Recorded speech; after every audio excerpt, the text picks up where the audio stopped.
Good That was morning and welcome to Sales Chatter, the logistics podcast where we aim to help 10,000 reps hit a million GP. I'm your co-host Ryan Mohammed, and with me is my good friend, President and CEO of RGTX Logistics Solutions, the bodacious cowboy, Jeff Dickinson. How you doing this morning, brother? morning, my man. How are you doing this morning? I'm doing spectacular, man. I'm excited. After Data Day, I'm pumped. Today we have an amazing guest coming with us. So, what do you think, Jeff? Well, I'll tell you what, I can't wait to get back into our conversations about empowering women into logistics. It is Women History Month, so we must mention that. So it's all in line. So let's get to it and let's get into the show. Let's go. Boom. Welcome to the HPLS podcast. Live, relevant, and high performance information, conversations, and education weekly.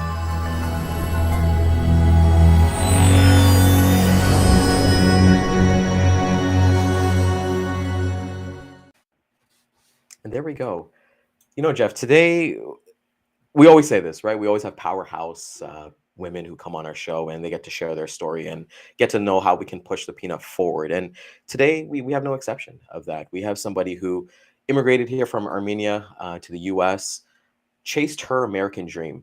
And the one thing that I was looking and reading on her interviews was that she saw a lot of Hollywood movies and a lot of American movies when she was back home. And she's like, you know what? I want this one day. I want to make this happen. So we do have Lida Habokian, Habokian, sorry, apologies, joining us this morning on Sales Chatter. I know I'm messing up. I was going to get that. But with that being said, let's bring her on. And we're excited to have an amazing jam-packed episode. Want to welcome Lida this morning to Sales Chatter. Good morning. Good morning. Yeah, So how so you where doing were this? you? Where you out this morning? Where were you about? Well, I live in South Carolina, so I went to my group gym training. And I'm ready for our good conversation. All right, let's get it started. What we like to do, we kind of like to start a little bit slow and then we work our way up to the difficult questions. But simply, how did logistics find you, Lida? Well, I moved to USA, as you mentioned, in the end of 2015, and my husband, he was a truck driver, and I was bored at home, not knowing anyone or not having any friends in a new country. So I said, you know what, let me just go and try to get my CDL. I went to DMV and I got this book and I practiced on my own and I passed these exams. And then he taught me how to drive, and I took the driving test, and the instructor was very nice, and he said, "Okay, you know what? You know your pre-trip inspection. You did your parking, even though I drove very bad. But he said, you know what? I am giving you your driving license. I guess you will learn." Because as I mentioned, one of my posts, my trailer was 53 feet, but I was taking this driving test in St. Petersburg, Florida, which is very narrow roads, and most of the time you take this driving test for 48 feet a trailer. So mine was 53, so I was not able to do the turns, properly. But it was really fun. He was laughing with me, actually. I Yeah. love that because I remember I was reading that, yeah, I think you went during like, there was two unloading times that you went to go do your Yes. test. And Yes. can you explain a little bit more about that? Yes, so we had a meat. We were hauling Tyson meat. So we had two unloadings. We unloaded some of the meat and we had still meat on the trail. And I was joking. I said, you know what? I have a meat. Do you want to make a barbecue? He said, yeah, let's do barbecue. So yeah, it was really fun experience. And then we drove almost all the states and I got to see all around America and it was very fun experience. How long Yeah, did you and do I that for? Yes. What? Yeah, how long did you do that for? Yeah, I did the 1 year. I drove 1 year, then I had, to take time off to have kids and take care of them. see, there we go. A hardworking mom. Yes. What made you change from wanting to, well, obviously pregnancy would have helped with that, but why did you decide to go into freight agent and not become a freight broker and have like your own agency yourself? First I did some dispatching because we opened our trucking company and we had 5 trucks and 5 trailers. So from trucking, I went into dispatching and fleet management. I was doing everything about this trucking company, like safety and compliance, hiring drivers, accounting. So I was one person operation. And then I said I was sometimes mad at the rude brokers, and I said, you know what, I'm trying to become a broker. I opened actually my brokerage, but because I didn't have credit score and enough, experience, I said I will start as an agent, and I think that was the best decision I made. Yeah, it's one of the best things that you can do. And then both Jeff and I, we both know that kind of controlling your own destiny. I Yes. know that from in my research that you do a lot of like open deck, over dimensional. How did that find you? Because I know when you mentioned that when you were driving truck, you and your husband, you guys did reefer, right? You're hauling meat. So how do you go from reefer all the way to over dimensional? Well, in the beginning, I said, okay, I drove reefer. I guess I will start with reefer, but I found it very, very difficult. And yeah, I thought I like geometry, and I decided to change my niche, and I really enjoy what I do now. That is amazing. That is so amazing. So doing overdeck, sorry, overdimensional, it's definitely you've kind of carved out your path here. One thing that I read that Jeff is gonna be a fan of. You don't like cold calling. You're a fan of. I know you took some courses and things like that, but can you share the first story with the customer that you got on LinkedIn? Yeah, well, my greatest customer, actually, he found me in LinkedIn, and he became one of my greatest customer because I was trying to be active in LinkedIn, and we are based out of South Carolina. We are actually like 30 minutes away from each other, and he always invites me to visit him every time they hire new shipping manager. So yeah, my first customer, I think that's how I got. And one of my but my first lot that I moved, it was different customer. Yes, I found him in LinkedIn. I DM'd him, I emailed him, and he gave me opportunity. I was first trying to move it with my own brokerage, but I was having hard times, and I told him that I am joining Freight Tech and I would like to get another opportunity, and he gave me a lot, and he paid me $5,000, and I posted it for 4,000. And when the carrier called me, I was so excited. I didn't even let him negotiate. I said, you know what? I will pay you 4,500. Can you do this lot? And he said, yes. I said, yeah. And that's how I started to move freight. So it was very, fun. My first lot was coils. I think it was 3 coils or 2 coils. With all those coil racks, right? Yes, with coil racks and tarp and chains. Yeah. Are you still moving that type of Yeah. material? Yes, Nice. sometimes I move it. Yeah, not very often, but yeah. So tell me quickly, and the audience as well. You're not a fan of cold calling, either am I. I like to uh, exploit my current clients that I have on board because there's nothing better than a good referral and a good recommendation for somebody that you're knocking it out of the park every single day with, right? So Yeah. how do you go about finding your clients and increasing your revenue and your pipeline by not making phone calls? Well, I mostly utilize email marketing and LinkedIn and referrals. Also, I do face-to-face visitation because I live in a good area in Greenville, South Carolina, and we have a lot of manufacturing companies, and also Charlotte, North Carolina is not too far away. So I like to visit and to get to know people and their operation in real life. As far as cold calling, this year I decided to challenge myself and find customers with cold calling. In the beginning, I was a little bit because I got a not American accent, and some people they say that they don't understand me. So I think that was my struggle. But now I feel that I can make them understand what I am trying to say. So Yeah, yeah. for all the women that are out there that are coming into the brokerage area, what is the hardest part about accepting no? Because I'm sure that you get a lot of no's with those cold calls. Yeah. Because if you didn't, you'd be a billionaire, right? Because every time you made a phone call, you would get those lanes and move those shipments. So tell the folks out there, from your perspective, what it feels like and how you get over those obstacles of rejection. Yeah, well, I always tell my people who ask me questions, or I do also one-on-one coaching. I always say that don't expect to get yes in the first conversation, because they have to know they have to have this correct expectation. First conversation, you just call to introduce yourself and to learn more about your customer, and then of course you have to do follow-ups. I always tell them that sales in follow-ups, you will never, almost never, you will get any loads for the first call. So if you if you think in that way, and you treat it like a long term, and then don't accept that you will get a load for the first time, then you will treat it like a game. And that's how I always try to treat the cold calling.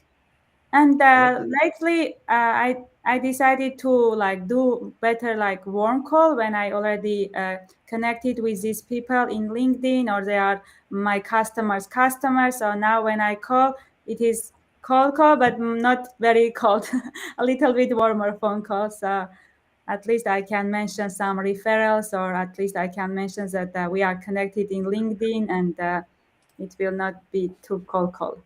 Let me ask you this real quick. Your clients, how many of them in your pipeline are from referrals and recommendations compared to cold calls?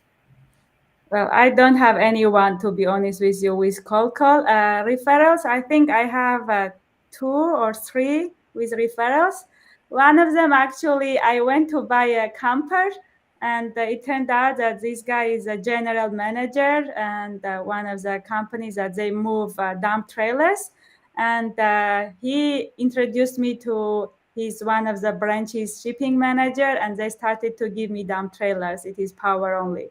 So that's how I got just going to buy a camper. So it is also very important just to introduce you everywhere you go, that you are a freight broker, and let them know that you are looking for customers, and you will appreciate if they recommend your services, or maybe connect to someone who is doing some shipments. So Nice. That is so perfect.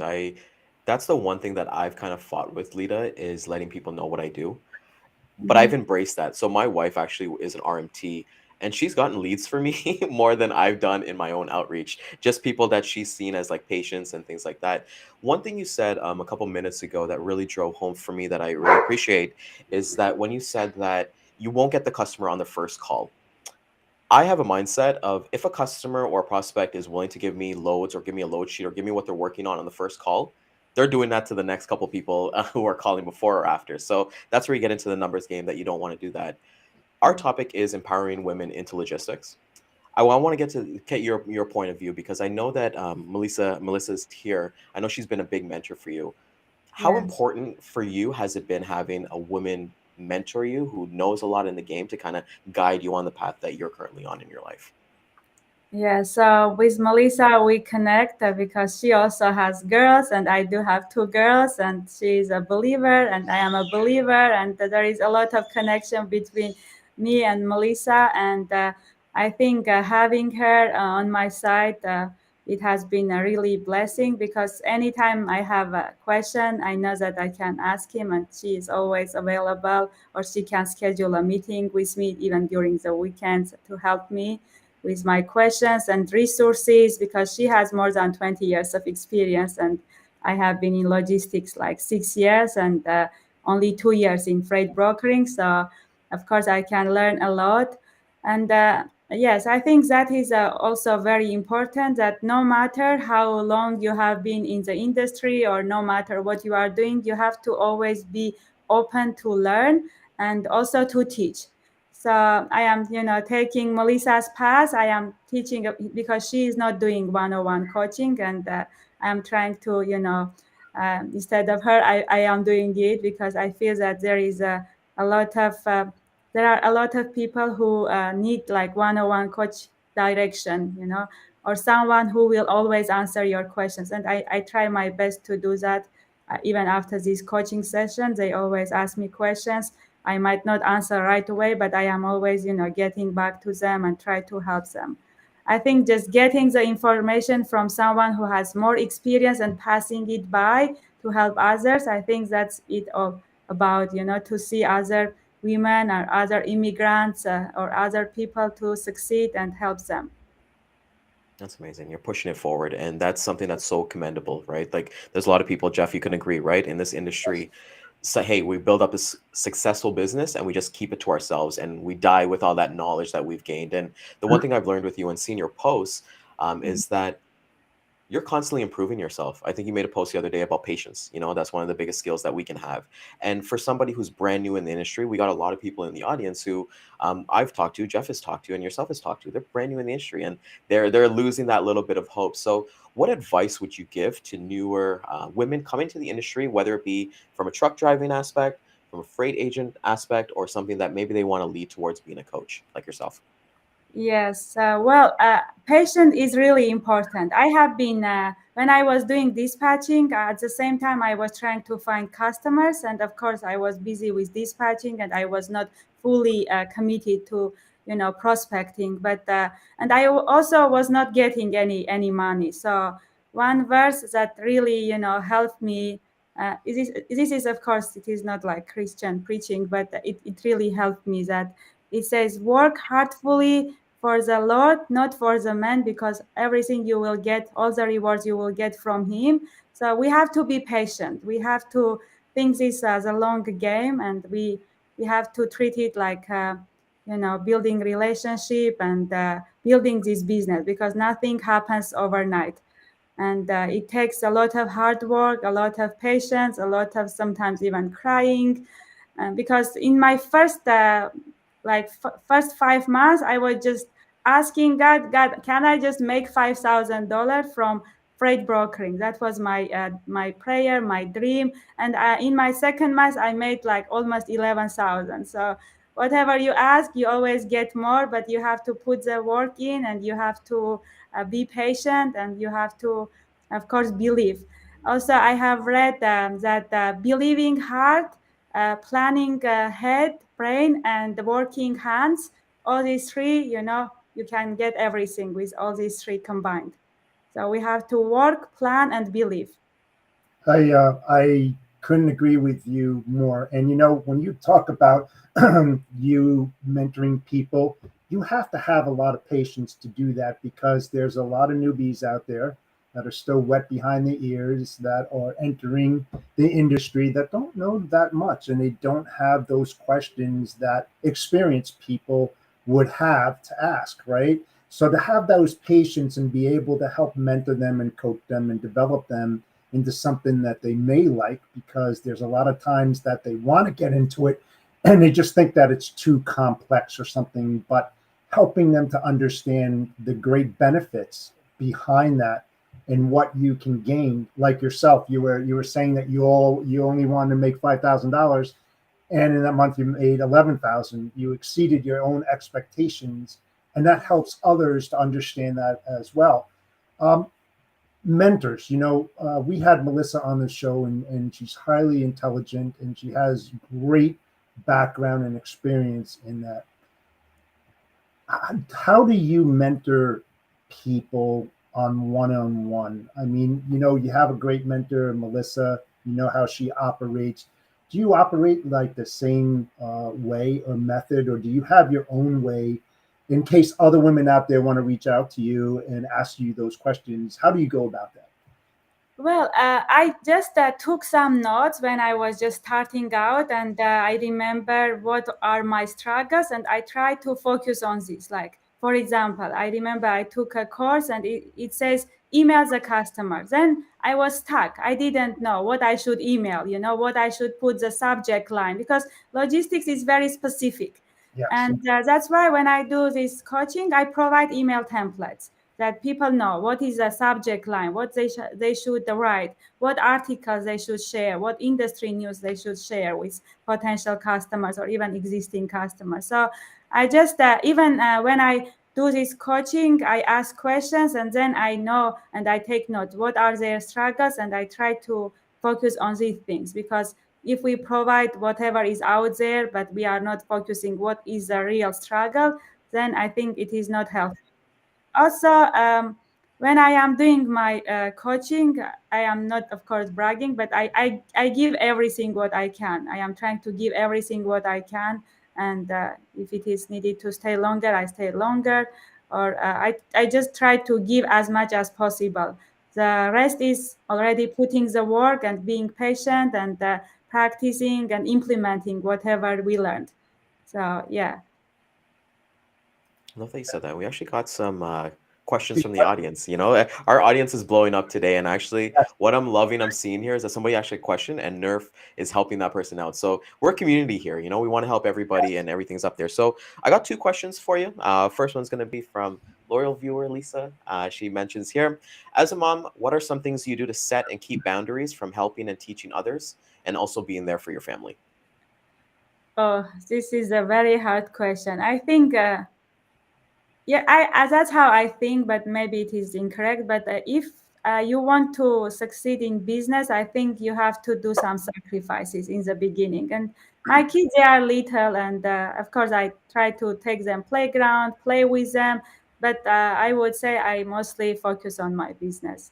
And then when they grow, I think I will be more stable in my business, and I will have all the fun. I will travel with them. That's what I plan. So yeah. I think it is difficult to keep this balance, but That's the one thing we kind of hear reoccurring. You got to make that little bit sacrifice, but you know what? You hustle now and you sacrifice now so that you can have those rewards. It's not to get into sports or anything like that, but that's what I like about sports athletes is that they train in the off season. They'll skip the clubs, they'll skip the parties, but they'll be working in the gym. Kobe Bryant is one of the best ones out there to say that, so that he can win a championship in like 8 months or 9 months, right? So when you treat it like that, and Damon, our corporate sponsor, actually has a question for you here. What is your definition of hard work, Lida? Ooh, that's a good one. yeah, that's a good one. Good question. Well, I think hard work is that you always try to learn new things on your own, and practicing whatever you learned. Also, of course, in the beginning, when even now, sometimes there are some things that I am trying to figure it out. But when already you figured it out, you have to have some structure or some committed time. Like, let's say you commit to prospect 1 hour a day and you stick to this. Or, of course, logistics is crazy and you might get distracted. But I think hard work is that you are constantly improving and you are constantly learning, and whatever you learn, you put it in practice. Yes, I totally agree. We've got another comment here and question from Lamar Watts. How many hours do you spend a day working on LinkedIn? Well, sometimes I hire some lady and she's, DMing the customer. So I provide the template and I provide the industry news and she does it. But for writing a post, honestly, it takes me sometimes a lot of time because, as I mentioned, English is not my first language. I check it with Grammarly. I tried, of course, my best to put a good post, and sometimes when I'm making carousel it might take me 2-3 hours only to make one carousel. So it is a lot of work, especially if I'm not sure how if I am doing it the best, but I am trying as much as best as possible. So yeah, writing a post, it takes for me like 1 hour, 2 hours sometimes. Yeah, I got another question for you from David. Hi, everyone. Hi, Lydia. Could you please tell us what should we do if a customer is offering no load and after he is telling that it has been covered with another guy? So what should, oh God, what should we do in that case? Well, in that case, if it is you see that it is a good customer, it happens to me too.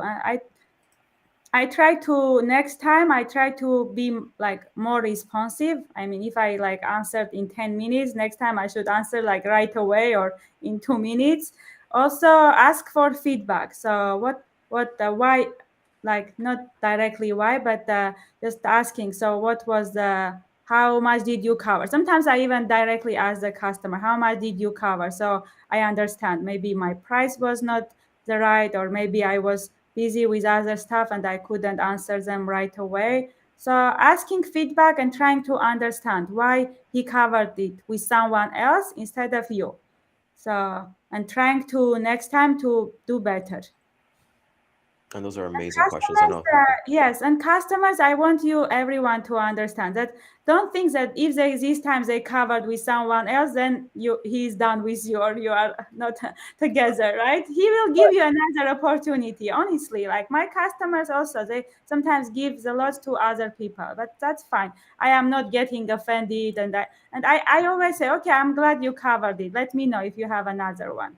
So Perfect just answer. make it easy because they will give it more. Don't get offended, don't get sad, or just take it easy. It will come.